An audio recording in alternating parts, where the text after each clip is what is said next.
Aqui está a pedra que coloquei diante de Josué. Sobre esta pedra há 7 olhos.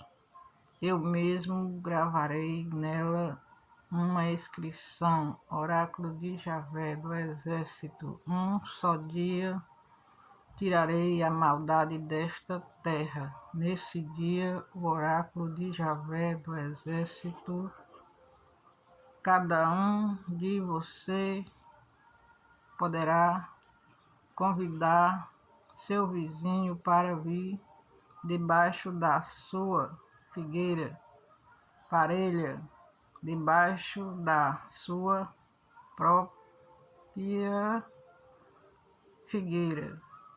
Zacarias 3, versículo 9 ao 10.